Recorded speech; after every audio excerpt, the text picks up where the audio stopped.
Mr. Wake, we're done here. If the pain gets any worse or you experience any other symptoms, you should come see me. I'll let you get on with it then. Sarah, Sheriff Breaker, is waiting for you.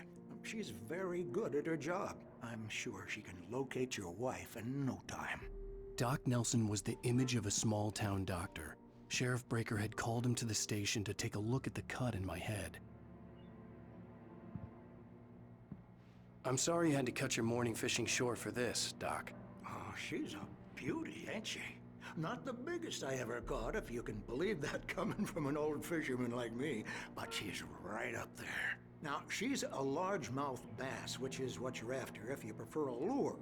Now, if you want either trout or salmon, on the other hand, then it's fly fishing for you. You a fishing man, Mr. Wake? Oh, doesn't really matter, I suppose. But it can be very relaxing out there. You can't get me off the water this time of year. Closest thing to heaven.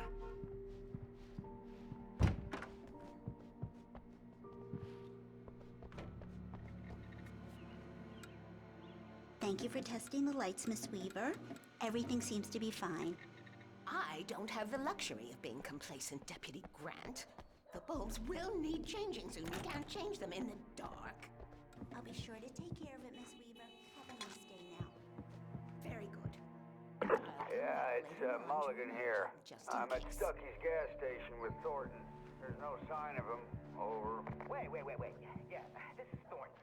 Look, we've located the brake float. It's here. Alice looked through the viewfinder, lining up the shot. Cauldron Lake was breathtaking. Something caught her eye. A figure standing in the shadows behind the cabin, like a thin woman in a black dress. She lowered the camera and looked again. No one there. Just a collection of bushes that looked vaguely human-shaped. She shook her head and laughed. That's some good news, right? Stucky was supposed to be driving it at the rehearsals today. Over. Oh, give me that. Mulligan here.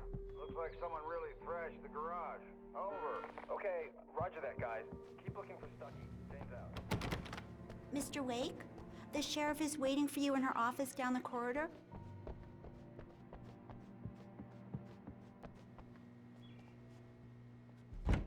Come in, Mr. Wake.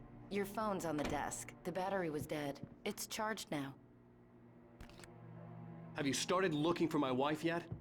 My men are already on it. Now, can you tell me what happened? I'm not sure. I can't remember. We were arguing. I walked out of the cabin. The cabin on Cauldron Lake? How did you end up at Stucky's gas station? I wanted to tell her what had happened last night, but I couldn't. She'd lock me up. Excuse me. I need to take this. Hello? Alice, please help me. Alice? Stop talking to the law. You'll do exactly what I say if you ever want to see your wife. Who is this? Go to the back lot. There's a hole in the fence on the left. Look inside the junker. I left a little something there to convince you we're all on the same page here. After you ditch the cops, you're gonna meet me in Elderwood National Park. There's a spot called Lover's Peak. Midnight. Don't do nothing stupid, pal. We're watching you.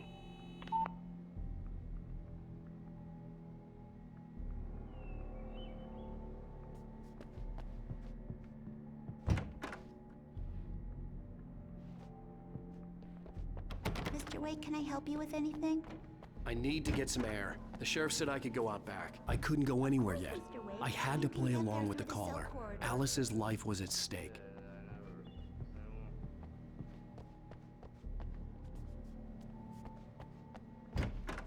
I need some fresh air.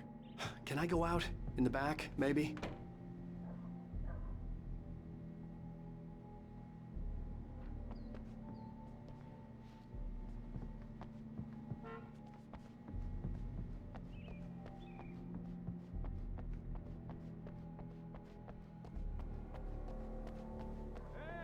Hey, mister!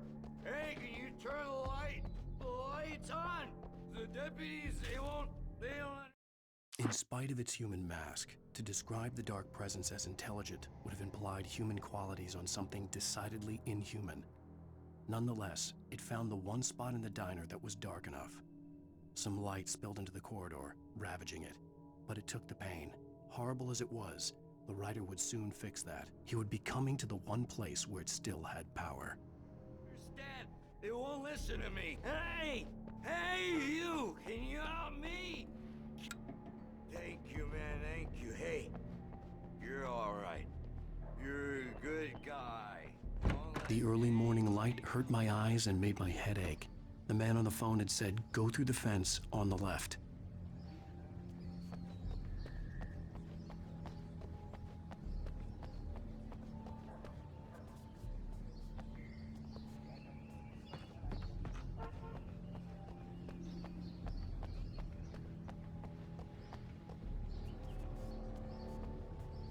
The caller had told me to find a hole in the fence behind the police station.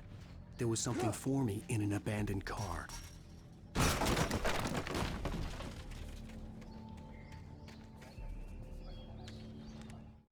The kidnapper fired his gun one last time, and the shadow vanished into the darkness it had come from. See? Nothing to it, Wake. The thought of Alice in his hands was revolting. We stood on the wooden platform of Lover's Peak, the waterfall on the mountain behind us, the lights of the radio mast blinking red in the heights above. I fought with the urge to take a swing, force myself to speak. Let's cut the act now. Where's my wife?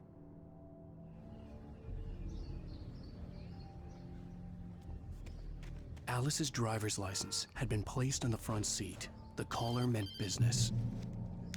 Barry? Ow! Ow! Thank God! Where the hell have you been? I've been trying to reach you for a week, you and Alice. I've been worried sick. I flew out yesterday. I'm here in Bright Falls. Barry, listen to me. I'm at the sheriff's station. Come and get me. I can't talk now. Ow! What the hell is going on? I had to get the sheriff to let me go. I needed to get to Elderwood National Park to meet Alice's kidnappers.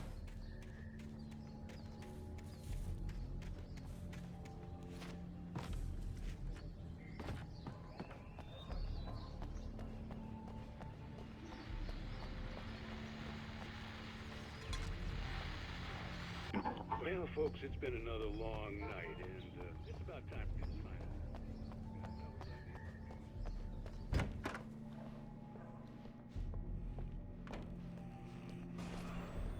A writer is a light that reveals the world of his story from darkness, shapes it from nothingness. The way a sculptor carves a statue from a block of granite. If I stop, the world I'm making dies. Darkness will reclaim it. It's a long, hard journey into the dark. Alice's life is at stake, but I can't think about that, or I'll lose it. The dread lingers at the edge of perception. I'll push on. Anything is possible here. I'll write the story. I'll save her. Marvelous, Sarah. I just wanted to settle all the damage the Anderson brothers might have inadvertently caused on their recent and regrettable little outing. They are not accountable for their actions, of course. I can assure you. Are you feeling any better, Mr. Wake? I'd like to leave. Am I free to go? Well, we still need to talk about... Am I under arrest? No, of course not. But I need to know where you'll be staying so I can get in touch with you. I'd avoid the motel. The Majestic is known for its roaches. The cabins at Elderwood are pretty nice, though. That sounds perfect. I'm Dr. Emil Hartman. I'd like to invite you to stay at Cauldron Lake Lodge. Did you talk to my wife? I had the pleasure of discussing your situation with her on several occasions. Did you set something up with her? I invited her here. My clinic is a place where... Oh! Hey! Oh, my! Take it easy. Hey, nobody move! Get your hands off of my client! Who are you? I'm Barry Wheeler, his agent. If you have business with Mr. Wake, you talk to me. You yokels won't know what hit you once I sick my lawyers on your asses. No harm done, Sarah. I'm all right. I don't want to press charges. Mr. Wake, my offer still stands. Get me out of here. What the hell was that about, Al? We don't need a replay of that thing with the paparazzi. I thought they were gonna lock you up. I had to talk to someone. I told Barry everything. He thought I was certifiable, but when he heard about the manuscript, I had him. The fact that I'd written something, even if I couldn't remember it, was enough for him. He smelled money. And he believed that Alice had been kidnapped. Anything beyond that was another story. I had a midnight appointment with the kidnapper in a place called Lover's Peak, somewhere in Elderwood National Park. The plan was to rent a cabin. I don't like it, Al. I don't like any of it. It's not good. In fact, it's the absolute opposite of good. Mr. Wake! Barry, you found him. Hi, Rose. Oh, wow. I was just thinking about you, too. Great. I was just bringing Rusty some coffee. He's on the balcony, looking after Max. Poor thing. I really need to go. Great to see you again, Mr. Wake. Later! Who's Max?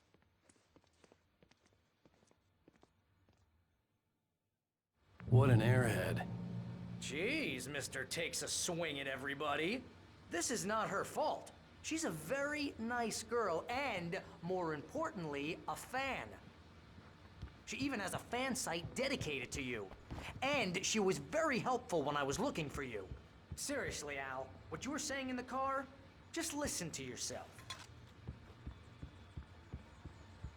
What, you shot a guy and his body just disappeared? When was the last time you slept? What, are you high? Have you been drinking? No! Look, Barry, I'm missing a week, and someone's got Alice. Do you and everything's understand just... what it sounds like when you say stuff like that? Don't get me wrong, it's a good story, could be a bestseller. But when you start confusing fiction with reality, you're buying yourself a ticket to the funny farm. Wait here.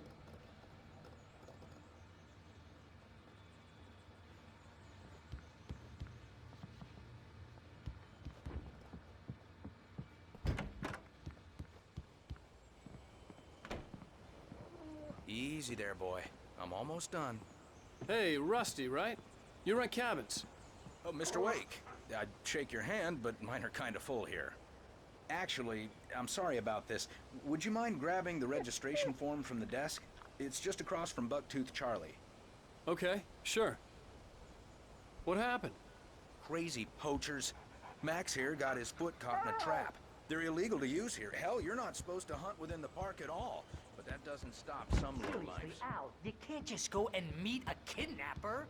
Those situations always end up in disaster. You gotta talk to the cops.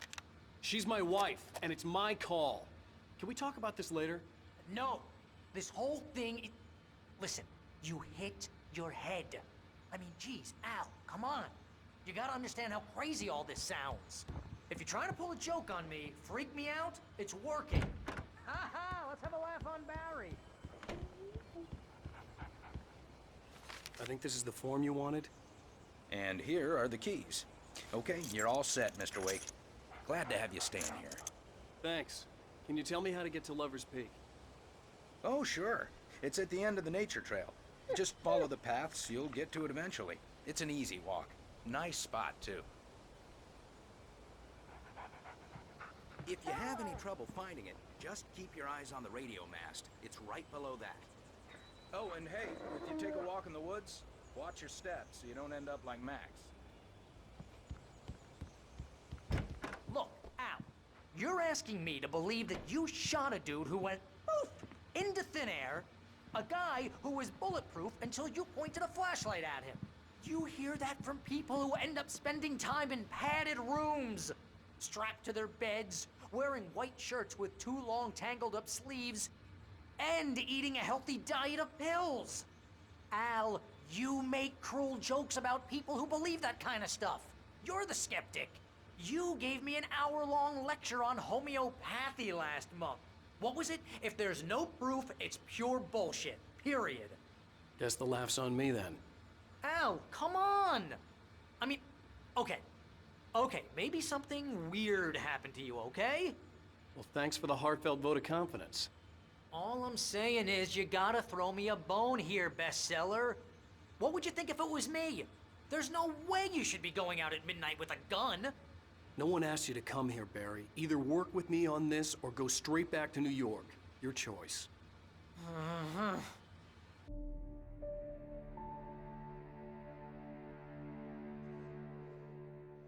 That's just crazy talk, Al. Al! Al? We should go to the sheriff or call the FBI. Damn it, Barry, they'll kill her! This is not a goddamn debate, Barry. I'm going to Lover's Peak. He said to come alone. Okay then. I understand. You're my best friend, and I'm worried that you're not right in the head. Tell me what to do to help, and I'll do it. You stay here, and if I'm not back by morning, call the cavalry.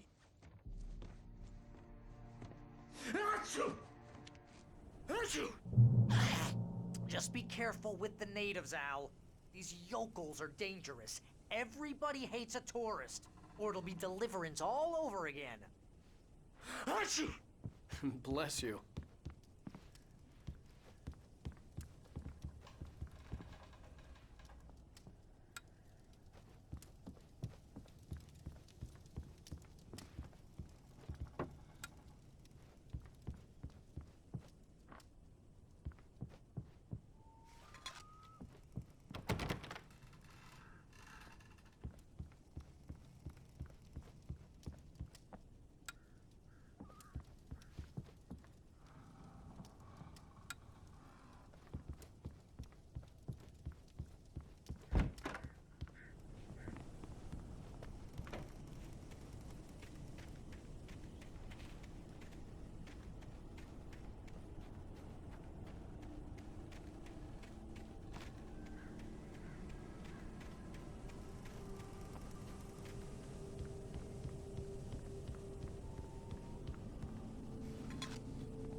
Hold down the fort. I'll be with your spirit every step of the way, Al. Watch the door now. Barry had never gotten along with Alice, but he knew Alan loved her with an almost frightening intensity. And now something had happened to Alice. And here was Al armed with a gun and saying things people got put in padded cells for. It was as if his friend had experienced a massive psychotic episode and was now totally disconnected from reality. It scared the shit out of Barry.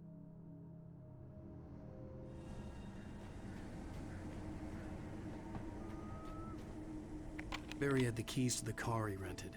Wasn't a long walk to the visitor center, and it wouldn't be any use to me in the forest. I knew I should have gone to the cops. This wasn't the smartest thing I'd ever done, but I was still angry with Barry for trying to talk me out of it. These people had called me right in the sheriff's station. The cops wouldn't scare them, and they had Alice.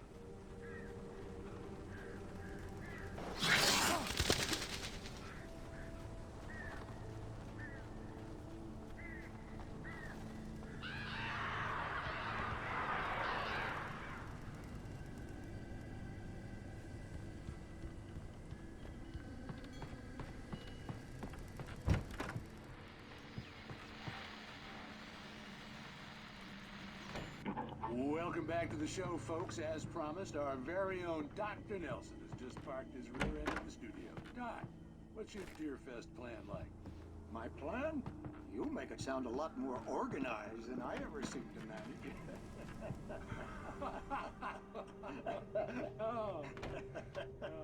No plan, really, just taking the atmosphere. I'm getting a little too rickety to do much more than that, you know. Oh, tell me about it. No sack race for us older gentlemen, huh? Yes, exactly.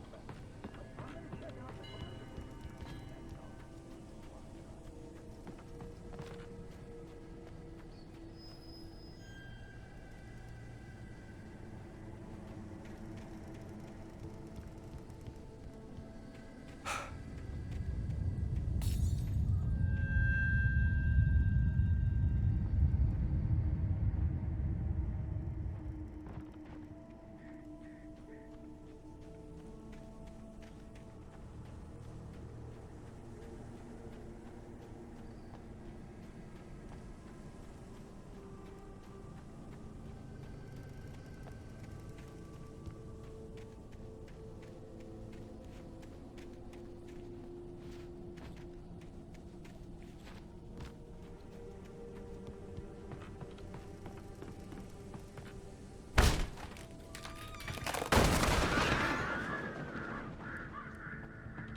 punishment. The cancer and cure of civilization. But some crimes are impossible to punish, especially in Night Springs. Tonight's episode, The Man in the Mirror.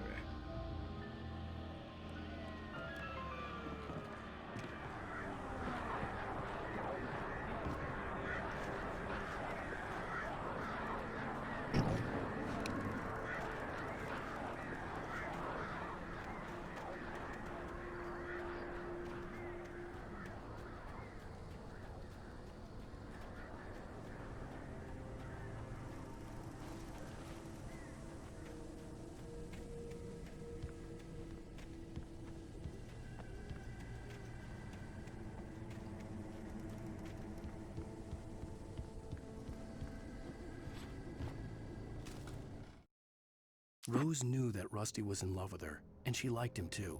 She liked him a lot. He taught her to dance, and life had certainly taught her the value of a man who was gentle. He treated her well, made her smile, made her feel good. But Rusty wasn't the prince of her dreams, and that tended to underline the unbearable truth. She was no closer to that Hollywood magic than he was.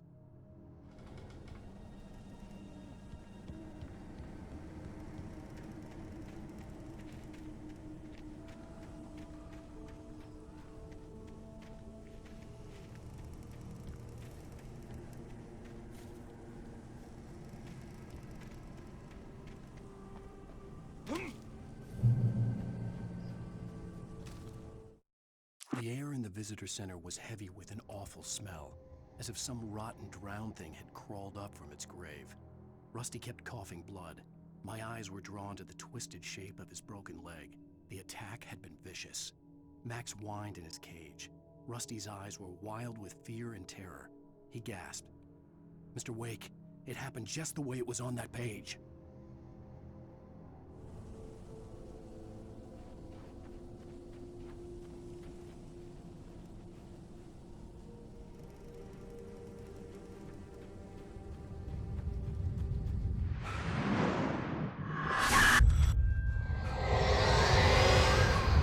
Vision left me weak. This was no head injury.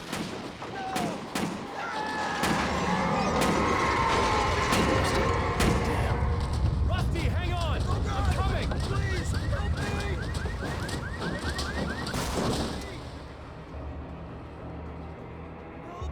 Help me! Can you hear me? Anyone! Please, hello? Help! Back here. I'm back here.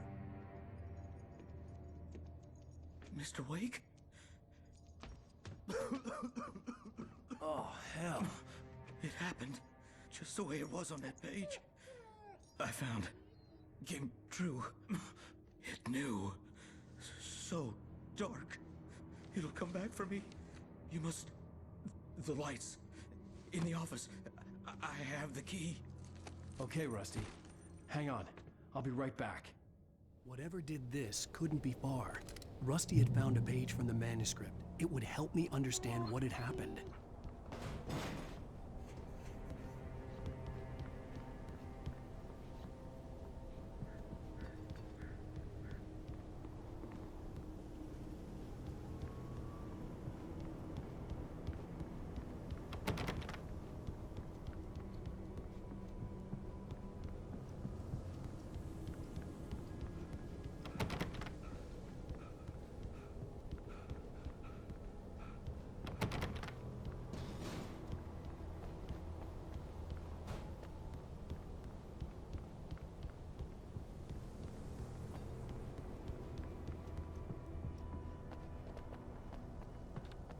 The only way to make sure that Rusty was safe was to get the power running and the lights back on.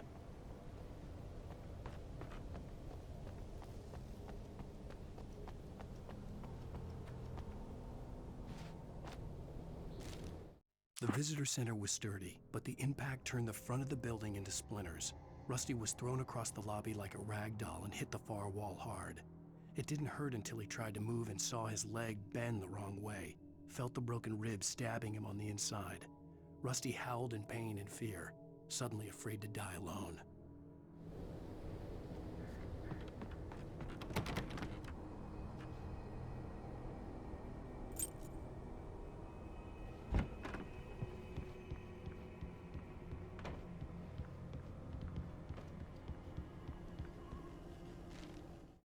At the last instant, I changed direction and threw myself down.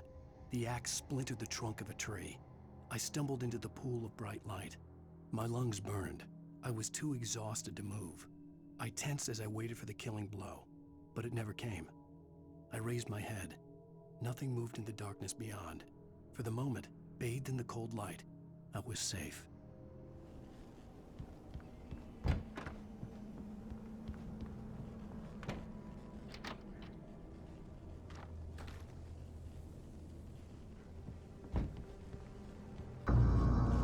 I was too late. Someone had destroyed the circuit breaker. There was no way to get the lights back on.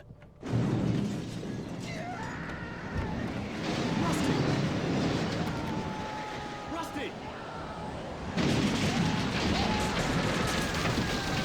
The ground was covered with oily patches that looked like liquid darkness.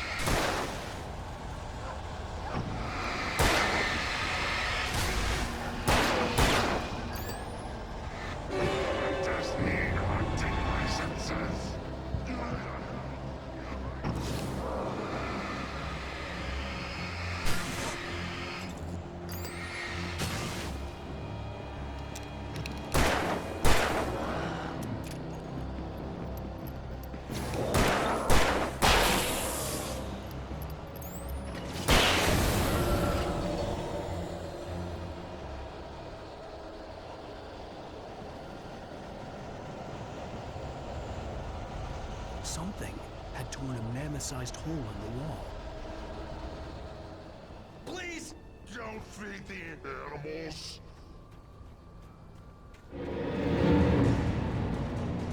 Fishing! For those visitors who purchase a park fishing license, obey! Rusty! Rusty, no!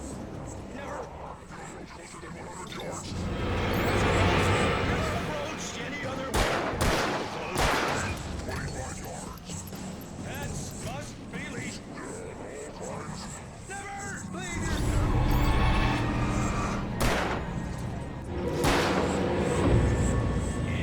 It is against the law to remove any natural objects or historical artifacts from the park.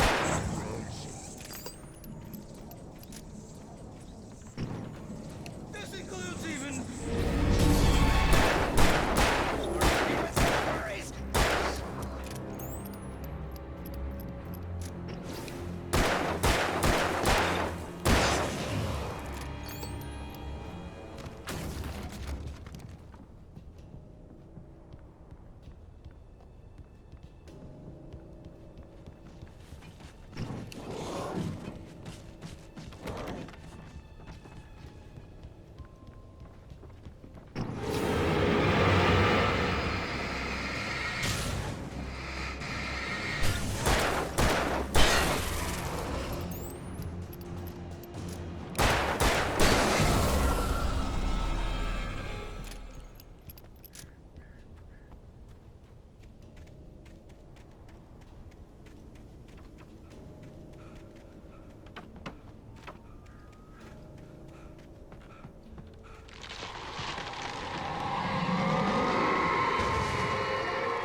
What the hell was that? I saw from the window. I saw something. Forget about it, Barry. It's just me going crazy. Oh, jeez. Oh, jeez. You're not crazy. I wish you were crazy, but you're not crazy. Ow, be careful. Stay in the cabin. Don't open the door for anyone. I mean it. In that last instant of consciousness, Rusty thought about Rose. He was older than she was.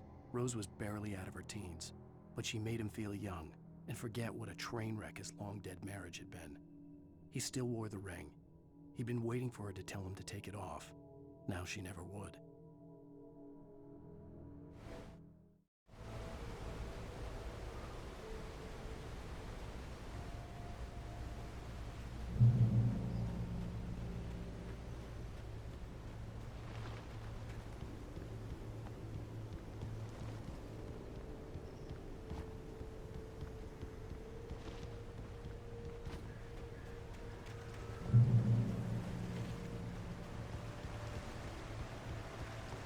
Lover's Peak was at the far end of the nature trail.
Nobody in Bright Falls seemed to know where Al was, but Rose, the waitress at the diner, had seen him. From what Barry could tell, Al pretty much fell off the face of the earth when he left the diner. Rose was just the kind of fan that Al hated, but she really tried to help. She was smart too, knew a lot about what was going on in the town, knew a lot about Al, even knew who Barry was. Barry liked her. That was no big surprise. When it came to women, Barry and Al rarely saw eye to eye.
turned the corner, afraid of what the flashlight's beam might reveal. Suddenly, a roughly painted symbol of a torch glowed in the light. Behind it, hidden by a rock, sat a battered metal trunk. It was here for a reason, packed with supplies, batteries, flares, ammo, things you need to make it through the darkness of the night. Something left behind by someone who knew what I knew, and more.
Agent Nightingale didn't want to be in Bright Falls.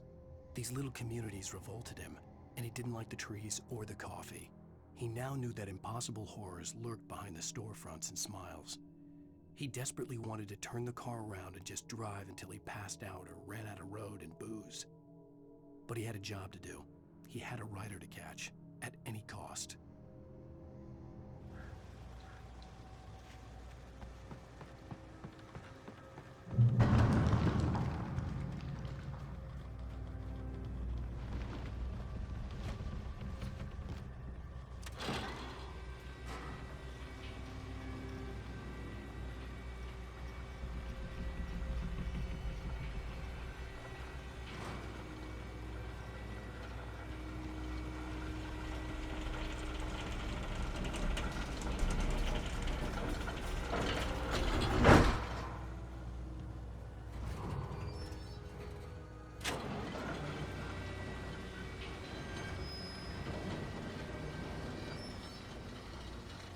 Shit.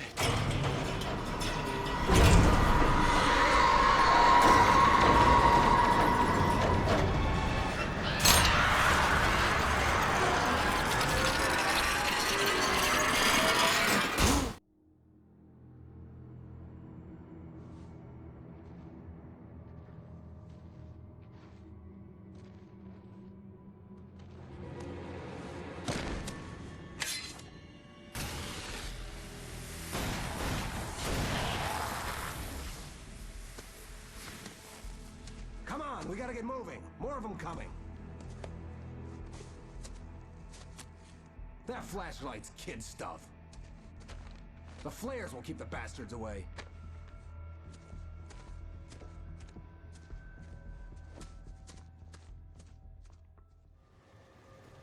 You can see them too? Hell, of course I see them. Come on, we gotta move. Why? Because that's the way the story goes. Yeah, but... Let's move! I lost my gun back there. Oh, I've got a gun. Just keep that light steady on it. It took a moment, but then I recognized him. He'd been on the ferry when I first arrived here with Alice. He knew my name. We were headed in the direction of Lover's Peak. There was no way this was a coincidence. He was the kidnapper. Come on, Wake! You better keep up.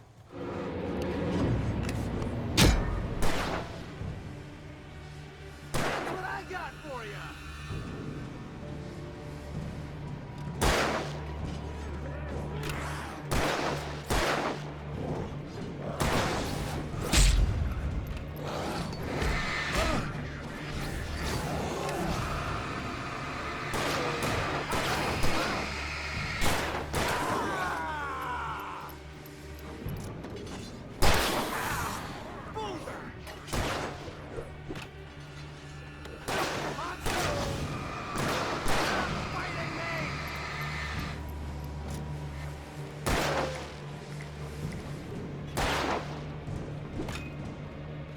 Like that, boy? Huh?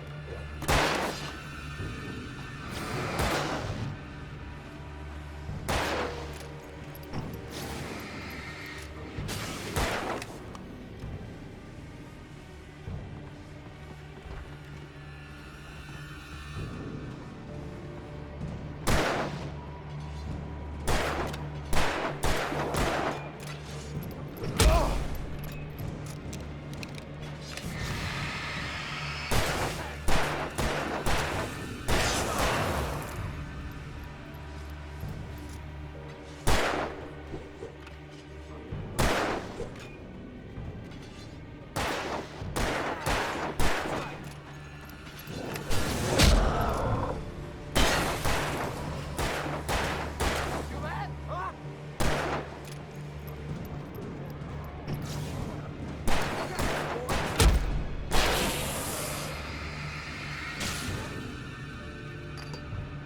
That's right. You just keep coming.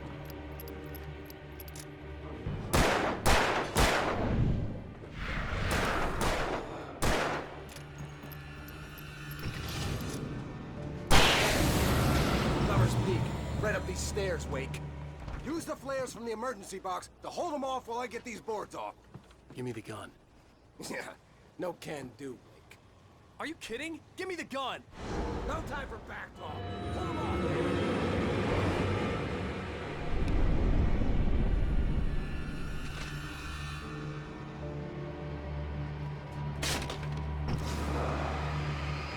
A little longer. Scare 'em off.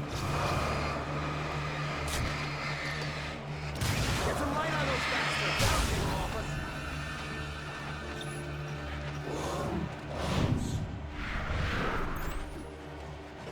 Just a little longer. I almost got it.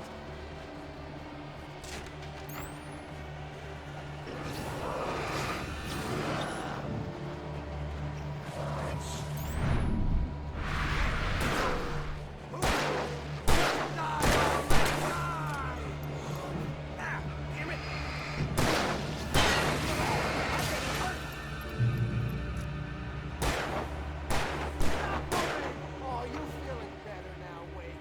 All cozy and safe. Better get ready. They'll be on us soon.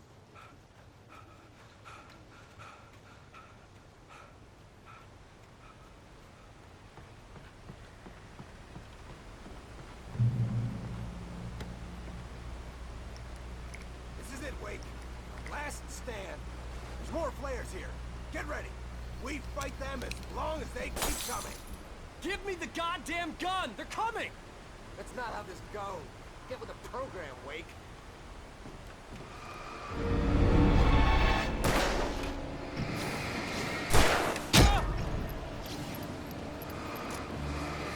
What I got for you?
Let's cut the act now.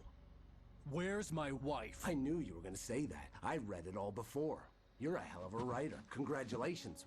You're gonna bring about something glorious and terrible once we get you some proper editorial control.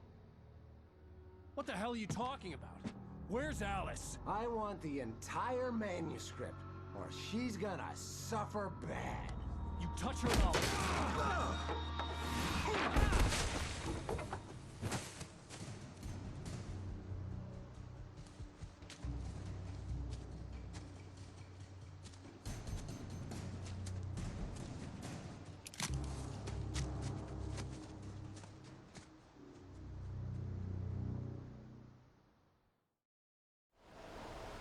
You're gonna give me the manuscript or you'll be sorry!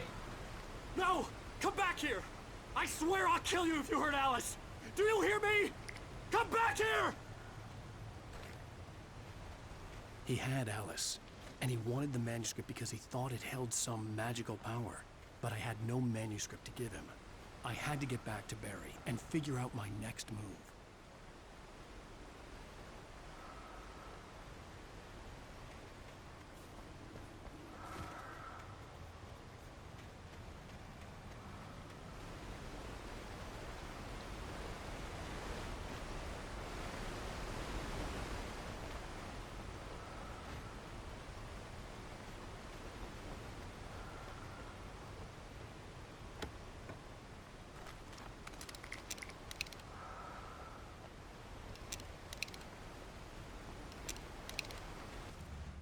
On more than one occasion, Alice had tried to explain to me how it felt to be afraid of the dark. To her, darkness wasn't simply the absence of light, but something more tangible than that. It was something you could touch and feel. Worse than that, it was something with a mind of its own, something malicious and malign. For her, things changed when they were wrapped in darkness. They turned into something else, something foreign, and nothing was safe or innocent anymore. I'd never really understood what she meant, until now.